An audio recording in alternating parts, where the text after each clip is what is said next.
আচ্ছা, একটা মজার জিনিস মাথায় আসলো, ভাবলাম আপনাদের সাথে একটু শেয়ার করি।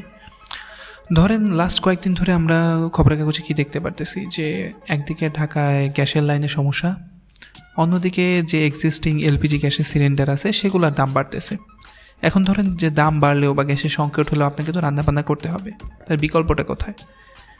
এখানে যদি আমরা চাহিদা বা ডিমান্ড আর প্রাইসের একটা রিলেশন চিন্তা করি যে দাম বাড়তেছে, তাহলে কি আমরা ডিমান্ড কমায় দিব? আচ্ছা, এটার উত্তর দিতেছি। এরপরে আবার চিন্তা করেন যে আপনার বাসার পাশে বা আমার অফিসের নিচে যে টং দোকান আছে, সেখানে চায়ের দাম মোটামুটি 10 টাকা। এখন 10 টাকা থেকে যদি চায়ের দাম 15 টাকা হয়, তাহলে কি আমরা চা আগে যেটা 3-4 কাপ খাইতাম সেটা কি কমায় দিব? এই সবগুলা কাহিনী একটু পরিচিত লাগতেছে না? যে আমরা কোনো কিছু দাম বাড়লে কীরকম আচরণ করি, তারপরে হচ্ছে দাম কমলে কীরকম আচরণ করি। এগুলোর সাথে অর্থনীতি বা ইকোনমিক্সের একটা কোর কনসেপ্ট জড়িত, যেটাকে নাম দেওয়া হয়েছে ইলাস্টিসিটি বা স্থিতিস্থাপকতা।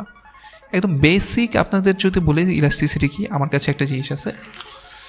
এই যে দেখেন, আমার এই নেকব্যান্ডটা হচ্ছে রাবারের। সো রাবারের ইলাস্টিসিটি বলতে আমরা কী বুঝি, যে এটা কতটুকু স্ট্রেচ করা যাবে বা এটাকে কতটুকু হচ্ছে টেনে লম্বা করা যাবে।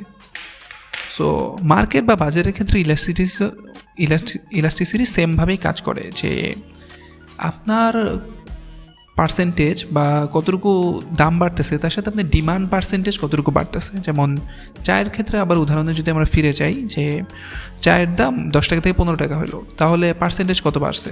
পার্সেন্টেজ আপনি পরে ক্যালকুলেট করেন। নর্মালি আমরা চিন্তা করছি 5 টাকা বাড়ছে, সো কাইন্ড অফ 50% বাড়ছে। তাহলে কি আপনি আপনার ডিমান্ড 50% কমাই দিবেন? কম চা খাবেন, 2 কাপের চা 1 চা খাবেন? যদি আপনি খান, তাহলে আপনি হচ্ছে ইলাস্টিক আচরণ করতেছেন, এবং চা তখন আপনার জন্য ইলাস্টিক গুড। আবার একইভাবে চায়ের কোন কোন জিনিস চায়ের দামে ইফেক্ট করতে পারে? চিনি, চা পাতা, কন্ডেন্স মিল্ক, এগুলোর দাম যদি বেড়ে যায়, তাহলে না ওই আমাদের যে ভাই আছে, উনি টঙের দোকানের যে মামা আছে, উনি চায়ের দাম বাড়ায় যাবে। তাহলে ওই যে চিনির দাম বাড়ার কারণে আপনার ডিমান্ডের যে চেঞ্জ হয়েছে, সেটাকে আমরা বলি ক্রস প্রাইস ইলাস্টিসিটি। যে একটা গুড বা একটা পণ্যের দাম বাড়ছে, সেটার কারণে আপনার আচরণ চেঞ্জ হয়েছে। ঠিক আছে? তো এগুলো হচ্ছে ইলাস্টিক আচরণ। এখন মনে করেন যে ওই যে গ্যাসের উদাহরণ দিয়েছিলাম, তারপরে মনে করেন আপনারা মিনিকেট বা নাজিশাল যে চাল খান, চালের দাম যদি 10% বাড়ে, আপনি কি 10% চাল কম খাবেন? খুব সম্ভবত না। গ্যাসের দাম যদি 50% বাড়ে, আপনি হয়তো অন্য বিকল্প ভাববেন। তখন সেটা আমরা ক্রস প্রাইস ইলাস্টিসিটিতে চলে যাবো, যে গ্যাসের দাম কমলে ইলেকট্রিক কুকার বা ওভেন এগুলোর দাম বেড়ে যায় কিনা, বা এগুলার সাথে ডিমান্ড বেড়ে যায় কিনা, বা আমরা এগুলা বেশি চুজ করি কিনা, বা রাইস কুকারে আপনি তখন ভাত রান্না করবেন কিনা, তখন এটা কস্ট প্রাইস ইলাস্টিসিটি সুন্দর ইলাস্টিক। কিন্তু যদি মনে করেন আপনি চেঞ্জ করতে পারলেন না, তখন আপনি যে আচরণটা করবেন ওই গুডটা আপনার জন্য তখন হবে ইনইলাস্টিক, অস্থিতিস্থাপক। তখন আপনি চাইলে স্ট্রেচ করতে পারতেছেন না, আপনার ডিমান্ড চেঞ্জ করতে পারতেছেন না। এটা আমরা নেসেসিটি গুডের ক্ষেত্রে সবচেয়ে বেশি দেখি। ইভেন কিছু কিছু গুড আছে, ইকোনমিক্সের ভাষায় একে বলা হচ্ছে জিফেন গুড বা গিফেন গুড।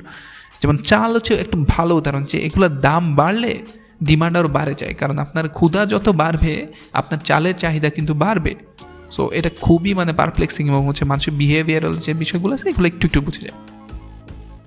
তারপর মনে করেন লাক্সারি গুড, যেমন আমি মোটামুটি পাঠাও দিয়ে যাতায়াত করতে পছন্দ করি, কিন্তু মনে করেন পাঠাওয়ের রেট হুট করে বেড়ে গেল, তখন ওই যে আবার আমি ক্রস প্রাইস ইলাস্টিসিটির কনসেপ্টটা খাটায় পাঠাওয়ের তুলনায় সিএনজি, রিক্সা বা ওয়াটার বোর্ড যেটা আছে, যেটা আমার জন্য অ্যাফোর্ডেবল, সেই বান্ডেলটা আমি করবো। এগুলো হচ্ছে নর্মাল রেশনাল মানুষজনের চিন্তাভাবনা, কিন্তু ইন রিয়ালিটি আমরা বাস্তবে রেশনাল আচরণ করি না, বা এত সুন্দর ক্যালকুলেশন করে করি না। ঠিক আছে? আমার যদি অফিসে যাইতে দেরি হয়, 200 টাকা লাগলেও আমি পাঠাও দিয়ে যাব, এটা কোনো রেশনালিটি দিয়ে আপনি বুঝাইতে পারবেন না। সো ইন দ্য এন্ড আপনি হয়তো ইলাস্টিসিটিটা বুঝছেন, আলহামদুলিল্লাহ, বুঝে থাকলে। কিন্তু এটা মাথায় রেখেন যে এই সব কিছুর সাথেই আপনার যে হিউম্যান ব্যাপারটা এটা জড়িত। So that's all for today. Thank you for watching.